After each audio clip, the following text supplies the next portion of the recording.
you so much for joining us today for our panel discussion. I am delighted to be here with my dear friends, Kathy Cronin and Susan Jarboe. I've got the topic, and I think it's a good one. I hope you agree. But before we do that, let's take a few moments to just get centered in the here and now. Let's take a moment in prayer.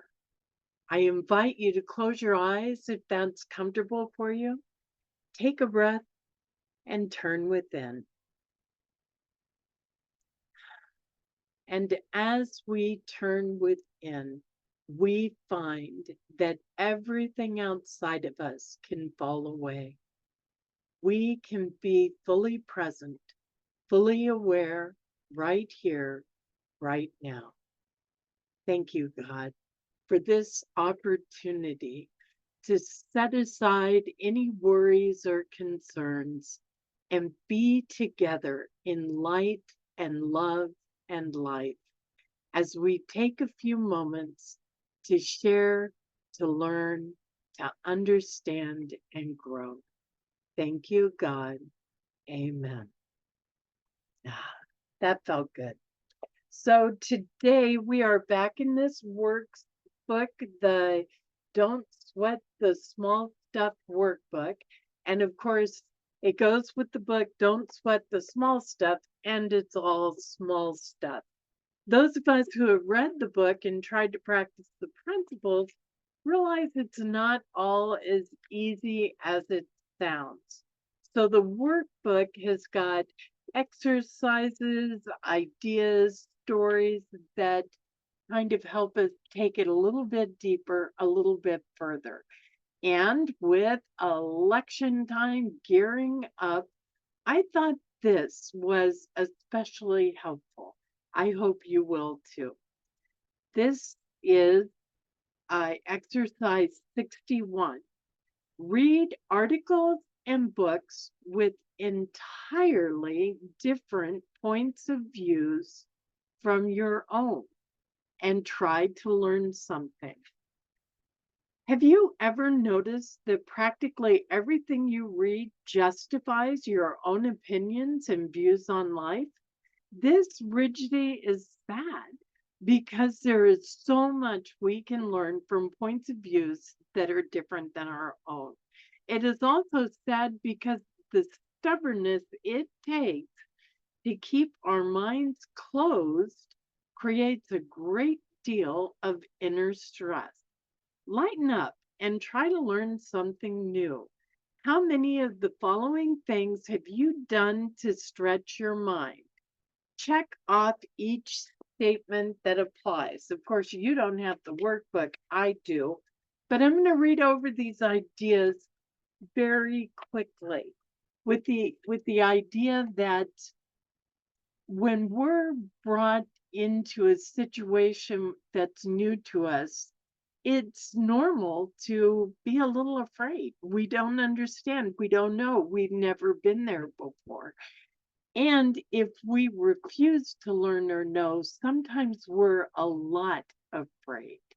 But if we take the time to understand, to learn, to see, to grow, that fear goes away. Even if we never change our opinion, we grow an understanding of the other side of the situation.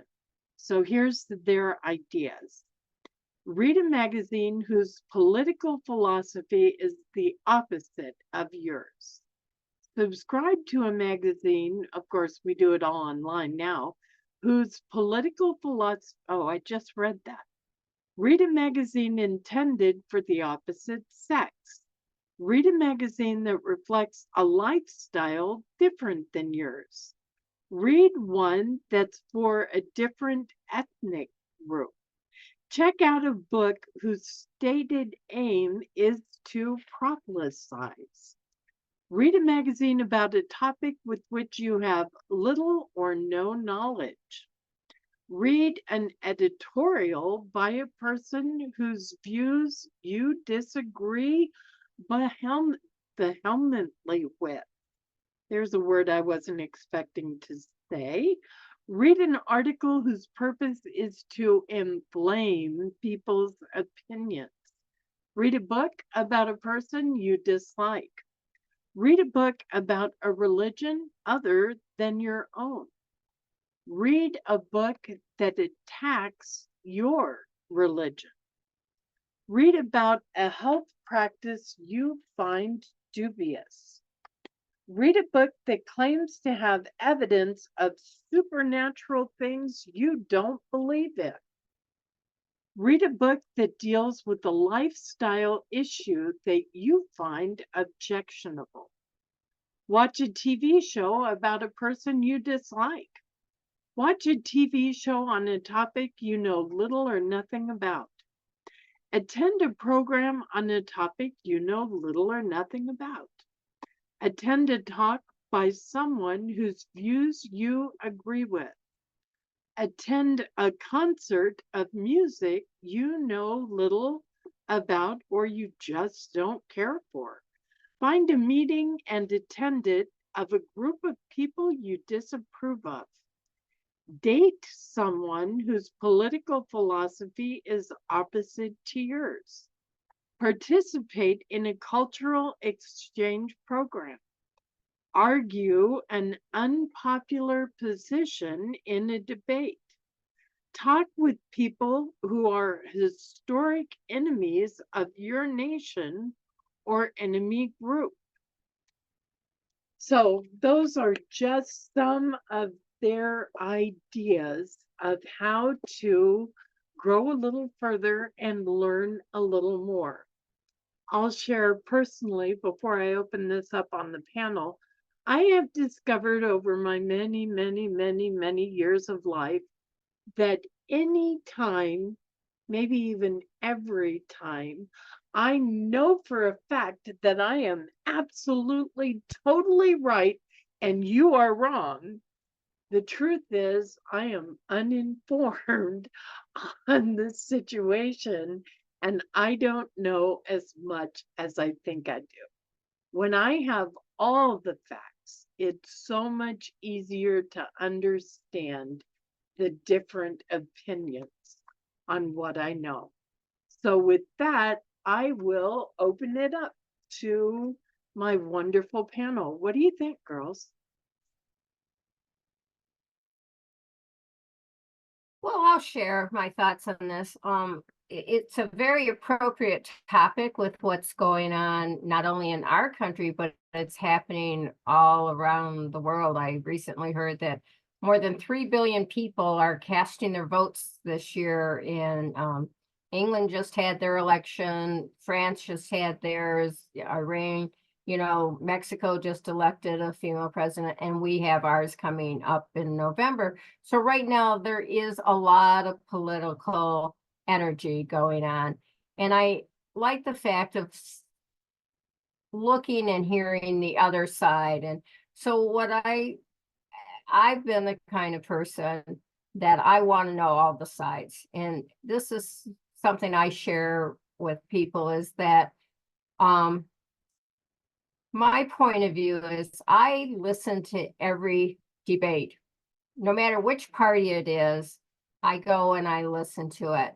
I want to see the different perspectives of the person. I don't want the media telling me what they think I should know. I want to see them, how they handle the questions. Do they answer the questions? Are they, are they attacking to their opponents? Are they, belittling them? Are they, just really dealing with the situation? I look at the whole essence of what's going on. And I always say I'm not there for the political party's point of view. I want to know the candidate.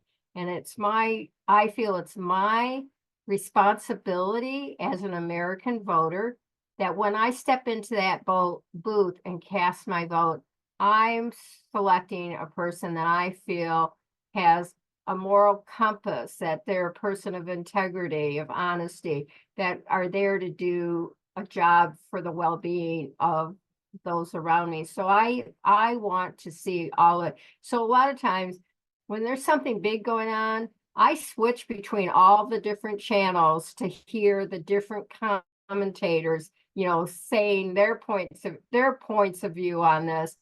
So I get the broader thing. The other thing is that where it says like date somebody that has a different political point of view. And now I'm married.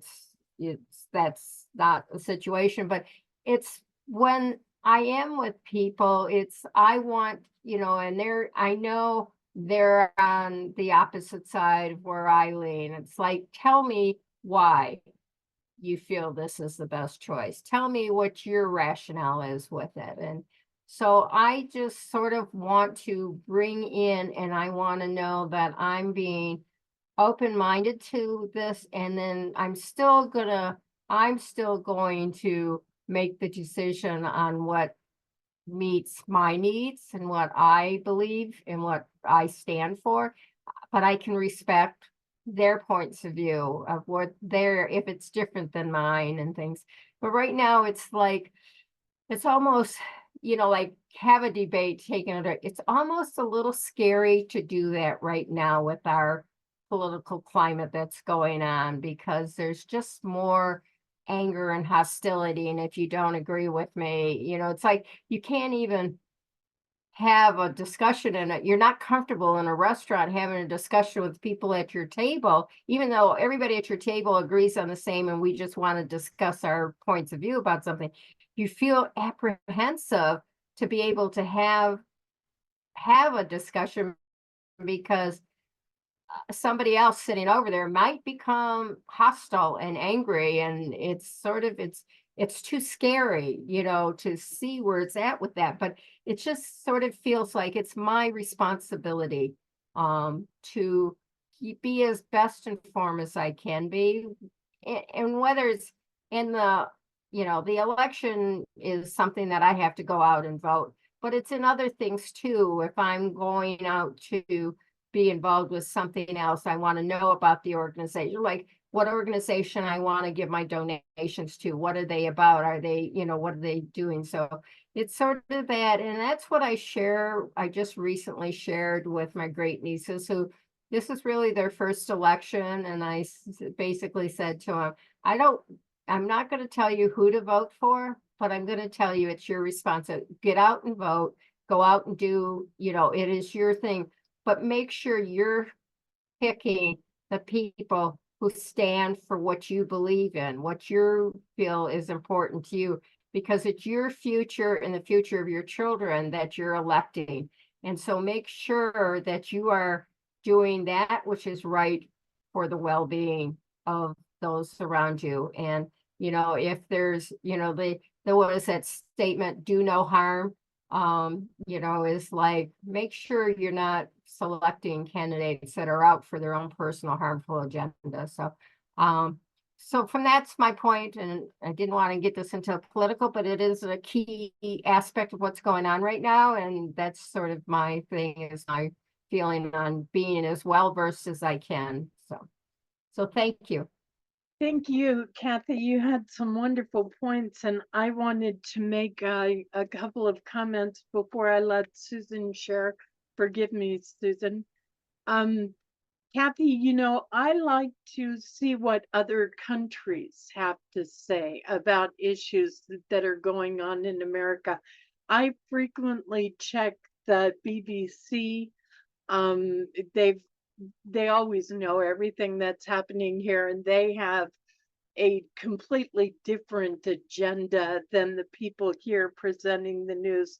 And also the Asian Star is another wonderful source to get a different perspective, a kind of a different worldview. And I wanted to mention, and I'm sure I've told you about this before, we do not get a voter's guide here. Trying to figure out what the issues are and what the candidates really stand for is a whole process, which I'm willing to do because I want to vote in ways that I feel are the very best thing. But for all of our viewers who have that voter's guide, please bless it and love it and support the League of Women Voters who create that for you. And no, it isn't everywhere available. Thanks, Susan, for letting me jump in with that. We all want to hear what you have to say. Well, thank you. I'm still in shock that you don't have a voter's guide. I mean, um, one of the things I do with the voter's guide is I read the propositions, and this person says this, and the other side says that, and then this side rebuts. And every time I read them, I read one side and go, well, that makes sense. Then I read the other side, well, that makes sense. I still sometimes find it hard to make a decision. I'm reminded of something my parents said, and you may have heard this too from whomever: never discuss politics or religion. And to me, those are the most interesting things to talk about. So I think conversations must be really trivial if you can't talk about those things. One of the things I am grateful for is to my high school counselor. We had trouble figuring out my schedule, and the only course he could get me into when I was a sophomore was advanced public speaking, which is known as the debate team. And the training I got there, because you have to be able to argue both sides of a proposition, and it's competitive. Of course, we competed, and I went to state finals and so on. But I'm so glad I had that background, because it enables me to kind of apply that thinking everywhere. And the list of things you read, I was listening to them and I was thinking, well, yeah, people like the three of us are going to be willing to do that. A lot of people would never want to do that. They seek information that will confirm their already held point of view. They won't seek out contrary information, whereas people like us tend to be fascinated by contrary information. One of my favorite quotes, and it's one I have on my syllabus for my students, it was from F. Scott Fitzgerald. And he said, the test of a first-rate intelligence is to hold two opposed ideas in the mind simultaneously and still retain the ability to function. And I love that. And if we all could be that way,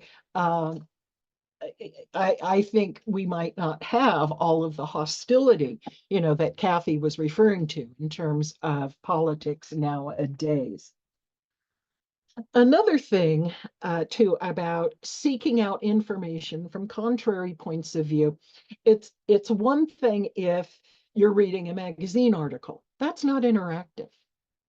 But when you interact with other people, the quality of the conversation about politics or religion, like Kathy was saying, well, you could be sitting at a table with people, but you're still apprehensive, even though you think you all are on the same page. Effective conversation depends on the communication skills of the participants. And most people have only learned how to argue. They have not learned how to discuss. And I love discussion. My doctoral dissertation was on discussion methods. And again, there are times to debate. I'm not arguing against debate, but so often people argue instead of discussing. They think every conversation is an argument. And that's one of the challenges. And of course, it's something, I've devoted most of my career to, is improving the communication skills of people so that they can learn to see different points of view. Yes, accept their own, they can stay with their own, but to be able to articulate what somebody else thinks, it's a challenge I give my students. Now, say what she thinks in such a way that she agrees. Yes, you understand what I think. And that's an exercise we often do in communication classes. So those are some of my takes on this subject. And thank you for bringing it up. I have to admit, in that list of things, I was going, oh, I don't want to do that. I don't want to do that. I won't do that. So in some ways, I'm just as guilty as anybody else. Thank you. Thank you. Yeah, and there are things that I probably wouldn't do there either. Hopefully, though, just by having this discussion and sharing this discussion, we open that up to everyone to stop and think. Are you really interested in learning more, or are you just trying to convince people you're right? So often people feel like if you don't see it my way, then you don't like me. And that can make it really scary too. But being able to discuss, to debate, to learn, to understand, to object is one of the great freedoms that we fight for and that we live for. And if we don't use it, we'll lose it. Any other comments before we close? I would like to add something, and I want to say, Reverend Linda, I'm so glad you brought this up because this is a very crucial time in our country. And I think we need to be open and speaking about what direction we're going to take the future. What are we leaving our children behind? And it's so often I've heard them say is like, like you said, you don't talk about religion and politics and, things, but it's important to encourage people to see both sides, to understand it and not to be so narrow-minded that, it's like, well, there's only one way or the highway. I'm glad you brought that up to reach out to people to say, start opening up to what's out there. And it's not just politically out there, but other things. I mean, there's all kinds of things that, if we've been walking down the same path all the time and going the same direction all the time, we're in a rut. And, it's like we're not seeing all the other different ways to get to the, different destination and seeing all the other beauty around us. It's like we're missing out on all that God-given thing. So it's just sort of is like, sometimes we have to get out of our rut and open up. But this is really I'm glad we had this opportunity to take this discussion to say, be open to hearing sides, to see both sides, to know what's important. And then just broaden your horizons. It's sort of like, I've always been known as the devil's advocate because I will always bring up a counterpoint. Well, have you looked at it this way? Even though I agree with what the person's saying, but I know they are saying it because they are in their rut. They can only see, they're blindsided. Then it's like I become the devil's advocate and throw in that monkey wrench and say, well, have you looked at it from this point of view?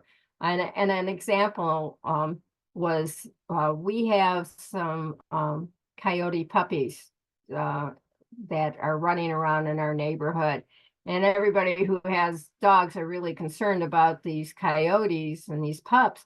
And one of them got hit by a car and was left at the side of the road.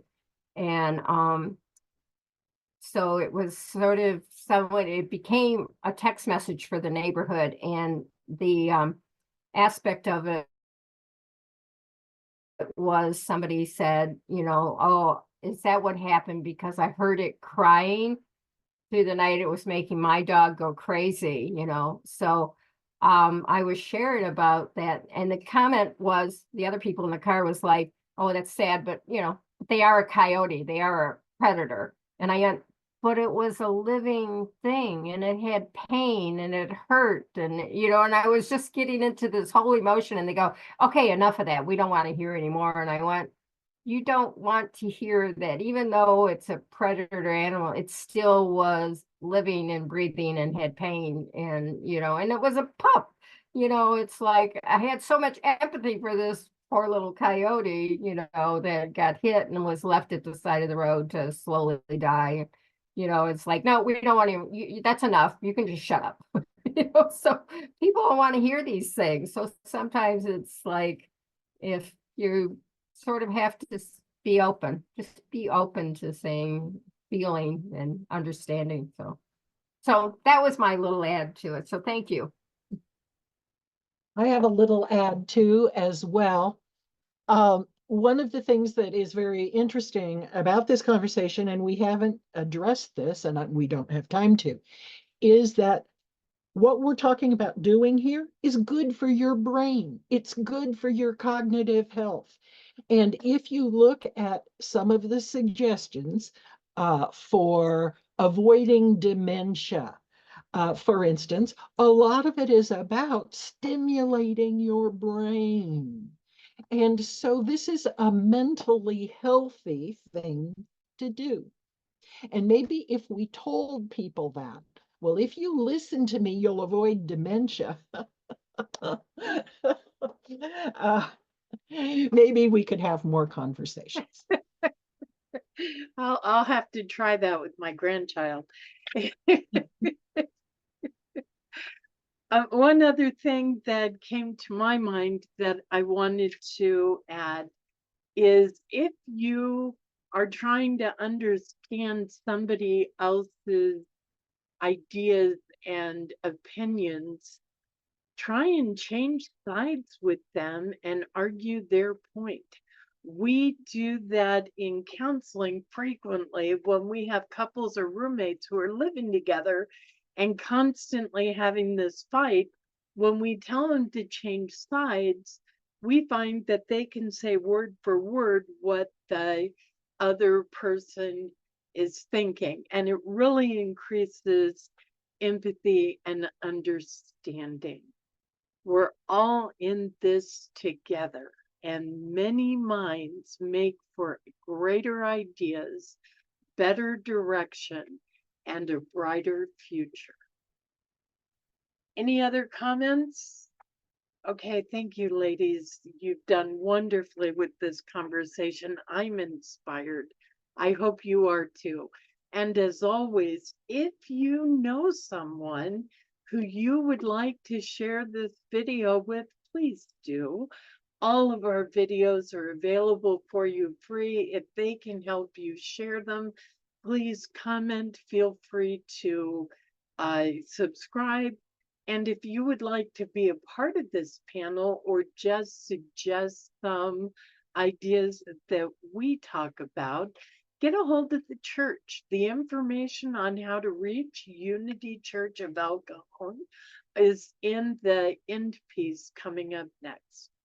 Until then, we look forward to serving you again. Goodbye. Thank you for joining us, and let's stay connected and grow in spirit. We are on Facebook. Search for Unity Church of El Cajon and follow us and like our posts. You can reach us on YouTube at Unity Church of El Cajon.